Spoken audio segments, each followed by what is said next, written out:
सेन अभी कमरे में अकेले बैठा हुआ था। तभी कमरे के अंदर तियानचू पहुंचता है एक डॉक्यूमेंट के साथ। तियानचू उसे डॉक्यूमेंट देते हुए कहता है ये लास्ट स्टेप है, इसे पुलिस को देने के बाद ये केस क्लोज हो जाएगा। सेन कहता है ठीक है, इसे टेबल के ऊपर रख दो। ये सुन के तियानचू बिना कुछ कहे कमरे से बाहर निकल जाता है। कमरे के बाहर तियान हेंग उसे पूछता है अंदर क्या हुआ। तियानचू कहता है मैंने जैसा सोचा था वो उससे भी और ज्यादा परेशान लग रहा था। तियान हेंग कहता है सब कुछ कहना आसान होता है पर करना बहुत मुश्किल। फिर वो आगे कहता है हम उसके लिए डिसीजन नहीं ले सकते, ये सब कुछ उसके ऊपर छोड़ दो। इसके बाद हमें सेंग को दिखाया जाता है। उसके सामने डॉक्यूमेंट था। अभी वो सोच रहा होता है इस डॉक्यूमेंट को खोलने के बाद मुझे पता चल जाएगा किसने उसे मारा था। फिर वो परेशान होकर सोचने लगता है क्या ये सही होगा, अगर मैं रिवेंज नहीं लूंगा तो क्या मैं बचने की कोशिश कर रहा हूँ। तभी उसके लैपटॉप में एक मेल आता है। ये मेल ली शिन की तरफ से था। लिंसी ने उसे एक वीडियो भेजा था जहाँ पे अभी पार्टी चल रही होती है एंड देन सडनली किसी को जान से मार दिया जाता है। सेन को ऐसा लगने लगता है कि जैसे कि ये सब कुछ उसकी आंखों के सामने हो रहा है। लिंसी ने उसे मैसेज किया था अगर तुम कुछ कर नहीं सकते तो फिर तुम वो चीज को मेरे ऊपर छोड़ दो। इसके बाद हमें दिखाया जाता है रेडियो में अनाउंसमेंट हो रही थी कि हॉस्टल इन होटल में एक प्राइवेट पेंटिंग एग्जीबिशन चल रहा था जहाँ पे गोली चलने की वजह से एक पर्सन की जान चली जाती है। अभी उन गैंगस्टर ने 11 गेस्ट और 9 होटल स्टाफ को अगवा कर लिया है। अभी पुलिस गैंगस्टर की हेड जो कि एक लड़की है उसके साथ नेगोशिएट कर रहे हैं। ये खबर सुनने के बाद सेंग सोचने लगता है क्या हमें देरी हो जाएगी। कुछ देर के बाद हमें दिखाया जाता है वो लोग उस जगह पे पहुंच चुके थे पर पुलिस उन्हें रोक लेती है। सेंग कहता है मुझे उस लड़की से बात करने दो। तियान हेंग कहता है हम सस्पेक्ट के रिलेटिव से हैं, इसीलिए हम उस लड़की के साथ डायरेक्टली बात करना चाहते हैं। पर ऑफिसर कहता है पुलिस सब कुछ हैंडल कर लेंगे, तुम्हें यहाँ आने की जरूरत नहीं है।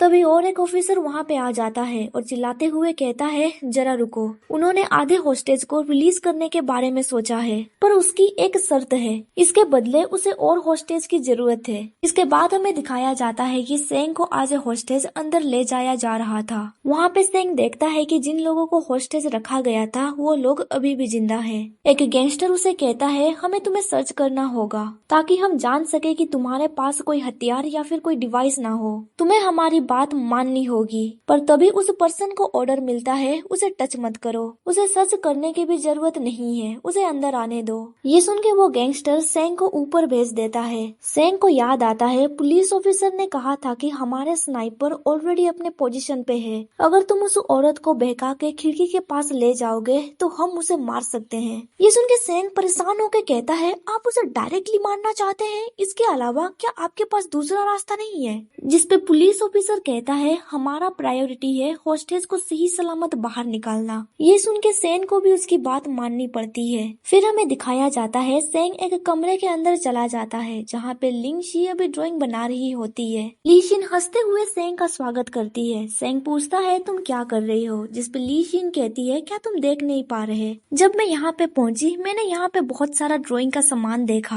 ये सुन के सेंग थोड़ा परेशान होने लगता है। लिंगसी कहती है तुम्हें ज्यादा सीरियस होने की जरूरत नहीं है, बात करने के दौरान मैं तुम्हें जान से नहीं मारूंगी। बहुत दिनों के बाद हम दोनों मिल रहे हैं इसीलिए मैं पुराने ओल्ड मेमोरीज को याद करना चाहती हूँ, प्लीज मेरे मूड को खराब मत करो। सेंग कहता है तुम सडनली ड्राइंग क्यों बना रही हो, पास्ट में तुम्हें ये बिल्कुल भी पसंद नहीं था क्योंकि तुम्हारे हाथ गंदे हो जाते थे। जिसपे ली शिन कहती है ड्राइंग अच्छा है, मेडिसिन भी अच्छे होते हैं। ये सब कुछ उसे पसंद था, मुझे समझ नहीं आता उसे ये सब कुछ क्यों पसंद था। उस समय मैं उसके साथ मिलकर ड्राइंग नहीं बनाती थी, मैं भाग जाया करती थी, पर अभी मुझे रिग्रेट फील हो रहा है। अगर तब मैंने मेहनत की होती तो शायद आज मैं उसका पोर्ट्रेट बना पाती। फिर लिंग शिन अपने बच्चों के बारे में पूछती है, जिसपे सेन कहता है बड़ा वाला पूरी तरह से ठीक है, बस वो थोड़ा अनकंफर्टेबल हो जाता है और वो अपने प्रॉब्लम से किसी से नहीं कहता है। छोटा वाला जिद्दी है इसीलिए हमें उसे कभी कभी एडवाइस देना पड़ता है। ली शिन कहती है फॉर्चुनेटली तुम यहाँ पे हो जो उनकी देखभाल करता है। फिर सेंग उससे पूछता है क्या मेरी वजह से तुम्हारी हालत ऐसी हुई है, जिसपे ली शिन कहती है नहीं, मैं पागल खतरनाक उस तरह की इंसान हूँ, मैं बढ़ा चढ़ा के तुम्हें ये नहीं कह रही हूँ। फिर वो पास्ट को याद करते हुए सोचती है जब हम दोनों साथ में रहते हैं तुमने जिस सिली लड़की को इमेजिन किया था वो सिर्फ एक इल्यूजन था, तुम्हारे साथ मैंने बहुत अच्छा वक्त गुजारा था कहा, पर तुम्हारी तरह मैं अपनी हेट्रेड नहीं छोड़ पा रही हूँ। 10 साल पहले जब मैंने अपनी पहली चाल चली थी तब मुझे रिजल्ट का पता था। जब तक कि ये सब खत्म नहीं हो जाता तब तक मैं जिंदा रहूंगी, पर अब मेरे पास कोई रीजन नहीं है जिंदा रहने का। ये सुन के सेंग चिल्लाते हुए कहता है, तुम कुछ भी ऐसे वैसे डिसाइड नहीं कर सकती। अगर तुम सारे होस्टेस को फ्री कर दोगी और अपना क्राइम एडमिट कर लोगी तो सब कुछ ठीक हो जाएगा। जिस पे ली शीन कहती है, तुम किस होस्टेस की बात कर रहे हो? वो सब कुछ तो बस नाटक था।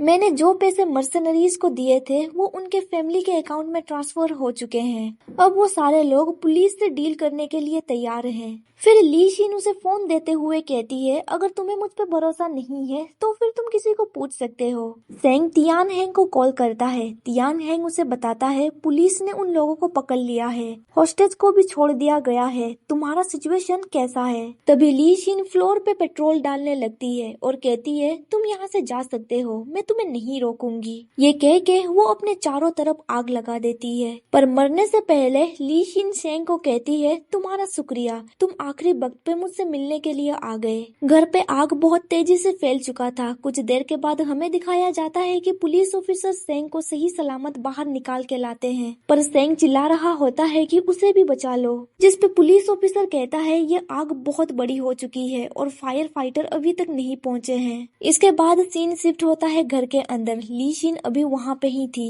तभी उसे बचाने के लिए कोई आ जाता है। ये और कोई नहीं बल्कि डायरेक्टर यान था। यान कहता है, तुम यहाँ पे बैठ के क्या कर रही हो? ली शीन कहती है, मैंने तुम्हें काफी पैसे दे दिए थे ना यहाँ से बच के निकलने के लिए। डायरेक्टर यान कहता है, अब इसके लिए वक्त नहीं है। फिर वो ली शीन का हाथ पकड़ते हुए वहाँ से ले जाने लगता है और कहता है, मेरे साथ चलो। डायरेक्टर यान उसे सही सलामत घर से बाहर निकाल लेता है और उससे कहता है, तुम्हें इस जगह को छोड़ के जाना होगा, तुम यहाँ से सीधे भागना। पुलिस तुम्हारे पीछे भागेंगी पर तुम्हें रुकना नहीं है। कुछ ही दूरी में तुम्हें एक बोट दिख जाएगी, तुम उससे यहाँ से भाग सकती हो। ली शीन कहती है, तुम्हें यह सब कुछ करने की जरूरत नहीं है, सब कुछ खत्म हो चुका है। पर डायरेक्टर यान कहता है, अभी तक नहीं, तुम्हें अभी भी कुछ करना है ना। तभी ली शीन को याद आता है, उसने एक बार कहा था, माँ होने के नाते उसे कुछ करना है। इसी उम्मीद से वो वहाँ से भागने लगती है। पुलिस ऑफिसर भी उसे देख लेते हैं और उसका पीछा करने लगते हैं। भागने के दौरान ली शीन बस अपने बच्चों के बारे में ही सोच रही होती है, पर तभी पुलिस ऑफिसर उसके ऊपर गोली चला देते हैं,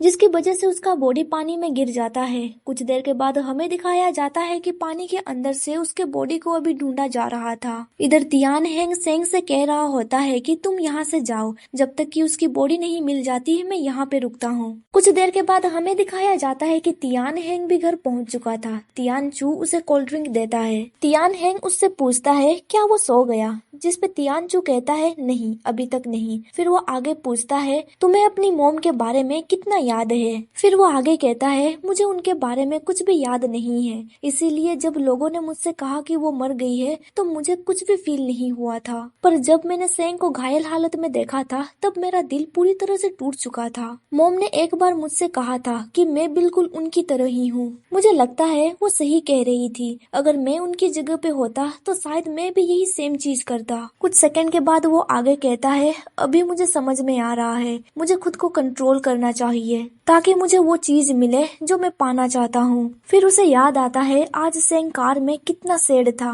तियानचू आगे कहता है, मैं उसे सैड देखना नहीं चाहता हूँ। जिस पे तियान हैंग कहता है, हाँ तुम्हें तो पता ही है, अब बहुत देरी हो चुकी है। इसके बाद हमें दिखाया जाता है कि तियानचू वापस अपने कमरे में जा रहा होता है। तभी उसे पीछे से कुछ आवाजें सुनाई देती है। वो कहता है, वहाँ पे कौन है?